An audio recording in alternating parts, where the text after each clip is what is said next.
अस्सलाम वालेकुम वरहमतुल्लाह। Natural resources में कल वाले क्लास में हमने एयर के बारे में पढ़ा था।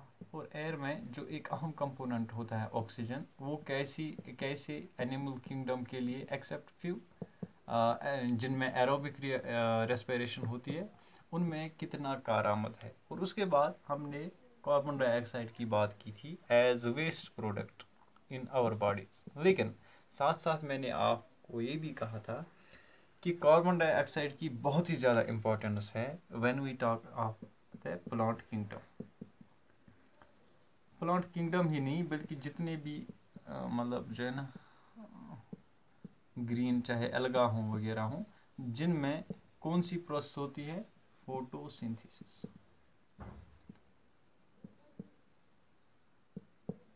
या जिनमें कार्बन डाइऑक्साइड यूटिलाइज होता है, ये कार्बन डाइऑक्साइड प्लस वाटर, ठीक है ना, 6 टाइम्स कार्बन डाइऑक्साइड। और ये कार्बन डाइऑक्साइड हमें वहाँ पे मदद देता है, it gets converted into glucose.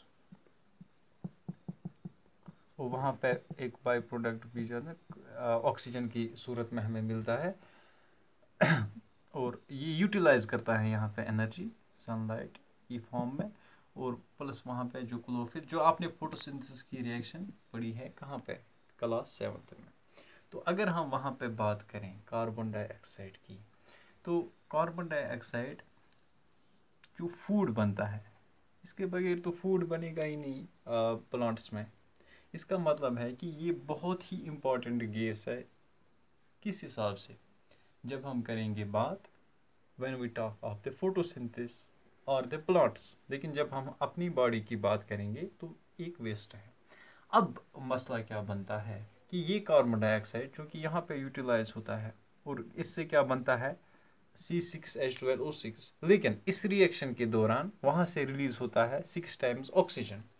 Means carbon dioxide is consumed by plants and in return, हालांकि जो जब हम रिएक्शन पढ़ते हैं तो carbon dioxide it is the 6 carbons that come from the carbon dioxide, they are these 6 carbons.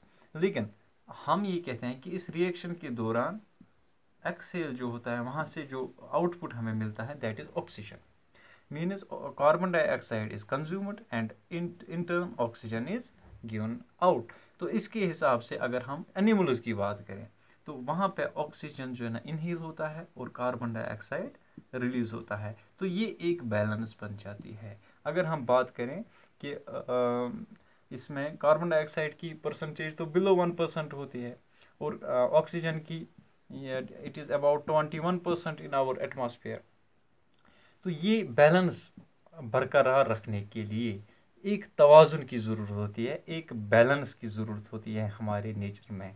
अगर उस balance में खुदा ना खास्ता कोई बिगाड़ आ जाए, तो इनमें से अगर किसी की भी कंसंट्रेशन कम या ज़्यादा होगी तो ये पूरी लाइफ के लिए, जितनी भी लाइफ प्लानिट पे है, उसके लिए ये खतरनाक बन जाती है। अब कैसे खतरनाक बन जाती है, मैं आपको एक मिसाल दूंगा कि हमारे प्लेनेट के अलावा भी बहुत सारे प्लेनेट्स हैं। जब हम बात करते हैं जो हमारे नज़दीकी प्लेनेट है मार्स एंड वीनस, ठीक है ना, उनकी बात करते हैं, तो हम ये कहते हैं कि अगर इस पे अर्थ पे, हमारे अर्थ जो प्लानिट है, इस पे अगर लाइफ पॉसिबल है, इसके कई वजूहत है, लेकिन एक वजह उनमें ये भी है, one reason among the reasons is also this, it is the concentration of different gases that is present in our atmosphere. अगर हम मार्स और वीनस की बात करें तो वहाँ पे 95 to 97% सिर्फ वहाँ पे कार्बन डाइऑक्साइड की कंसंट्रेशन है, इसलिए वहाँ पे लाइफ पॉसिबल नहीं है।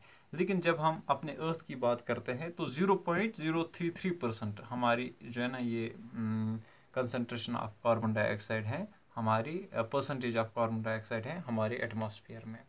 तो लाइफ को मेंटेन करने के लिए जितना हमें चाहिए होता है उतना काफ़ी है। इसके अलावा कार्बन डाइऑक्साइड के और भी कुछ काम हैं जो इंशाल्लाह हम पढ़ेंगे, जैसे कि टेम्परेचर मेंटेनेंस, क्योंकि कार्बन डाइऑक्साइड की वजह से जो ना ये टेम्परेचर बढ़ जाता है। जितना ज़्यादा कार्बन डाइऑक्साइड एटमॉस्फेयर में होगा उतना ज़्यादा उतना ज़्यादा हीट अप होता है, ये सरफेस हीट अप होती है।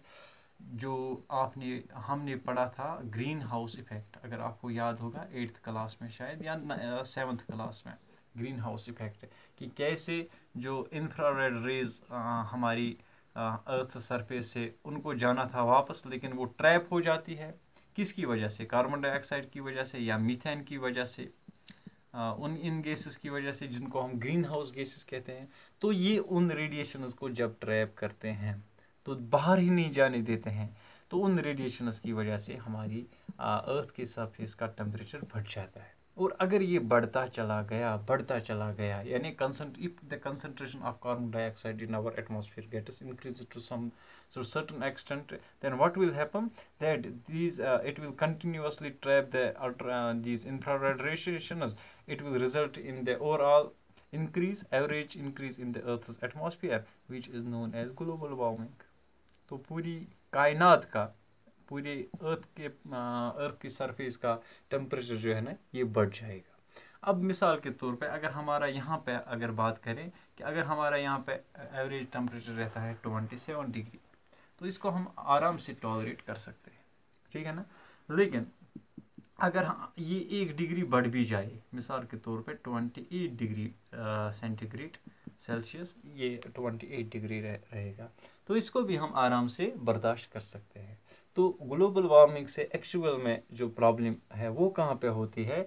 इट इज़ ऑन द जो पोलर हमारे जहाँ पे ग्लेशियर्स वगैरह हैं तो वहाँ पे अगर मिसाल के तौर पे फॉर एग्जांपल अगर वहाँ पे -0.5 डिग्री टेम्परेचर है, एवरेज टेम्परेचर कहीं पे किसी सरफेस पे किसी जगह पे, तो अगर एवरेज टेम्परेचर अर्थ का 1 डिग्री सेल्सियस बढ़ जाएगा, जैसे हमने अभी यहाँ पे बात की, तो 27 से अगर 28 आ गया तो हम 27 भी बर्दाश्त कर रहे थे, 28 भी करेंगे, तो इससे ज़्यादा कोई फ़र्क नहीं पड़ने वाला है। लेकिन अगर ये 0.5 डिग्री -0.5 डिग्री कहीं पे था और 1% ऊपर चला गया, तो ये बन जाएगा +0.5%, जिसकी वजह से वहाँ पे जो ग्लेशियर्स में आइस होगा that will certainly melt. Melt क्यों हो जाएगा? क्योंकि 0 डिग्री टेम्परेचर जब किसी सरफेस का हो जाता है, जब 0 डिग्री पे तो स्नो और आइस जो ना ये मेल्ट हो जाते हैं, means it will be converted into its liquid state. तो वहाँ पे ग्लेशियर से जो है ना इन अबेंडेंस, वहाँ पे बहुत ही ज़्यादा तादाद में इन लार्जर क्वांटिटी वहाँ से वाटर रिलीज होगा। तो जब वाटर वहाँ से ज़्यादा आएगा तो जहाँ वो नदी नाले जो हमारे फिर दरियाओं में बहते हैं तो उनमें भी ज़्यादा वाटर आ जाएगा, means it will cause floods. तो अब तो फ्लड्स भी आ गए इनकी वजह से, और फ्लड से कितना नुकसान होता है, क्रॉप्स वगैरह डैमेज हो जाएंगे, बस्तियां वीरान होती हैं। इसके अलावा जो है ना ये जितनी भी आबादी है वो अफेक्टेड रहती है, चाहे कंस्ट्रक्शंस वगैरह, उनको ये नुकसान पहुंचाता है फ्लड्स। इसके अलावा जब यही फ्लड्स कहाँ पे जाते हैं, हमारे सीज में चले जाते हैं, तो वहाँ पे भी जो है ना ये चूँकि वाटर लेवल वहाँ पे अगर थोड़ी सी भी 1 इंच भी नॉर्मल लेवल से इंक्रीज हो जाती है, तो लहरों की वजह से टाइडल एनर्जी जो टाइड्स की वजह से जो कोस्टल एरियाज होते हैं तो वहाँ पे तूफान आ जाते हैं। जैसे कि जापान में सुनामी आई थी या आती रहती है, एक्चुअली ये सुनामी वहीं का वर्ड है, tsunami actually it is ts, that is why t is silent, that is why we write ts at its first।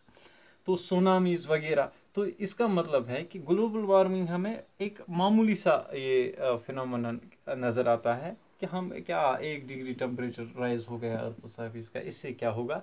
लेकिन जब हम इन्हें ब्रॉडर सेंस जब हम देखते हैं तो वहाँ पे हमें पता चलता है कि कितना खतरा लाहक है हमारी इस सरजमीन को, हमारे इस प्लेनेट को कितना ज़्यादा खतरा है।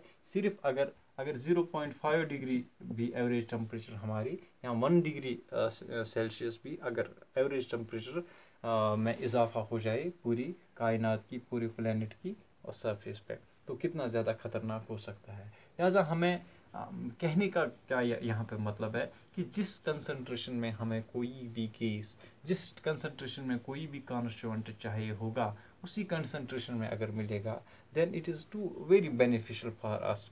मीन्स तब हम इस नेचुरल रिसोर्स का बहुत ही बेहतरीन फ़ायदा उठा सकते हैं। लेकिन अगर खुदा ना खास्ता इसकी बैलेंस में थोड़ा भी बिगाड़ आया, जैसे डिफॉरेस्टेशन की वजह से कार्बन डाइऑक्साइड कंटेंट चूँकि वो ज़्यादा रह जाएगा, कंज्यूम तो प्लांट्स ही करते हैं, कंज्यूम तो प्लांट किंगडम ही करता है कार्बन डाइऑक्साइड को।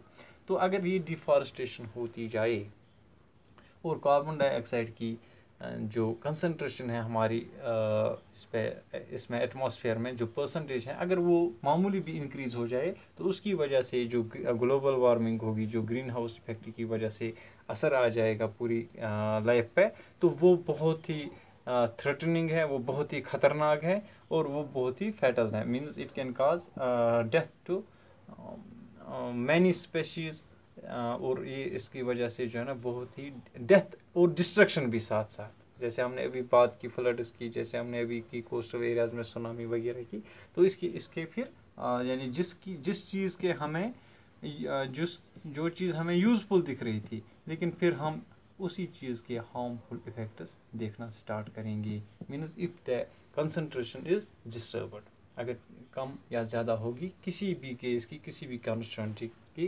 कंसंट्रेशन।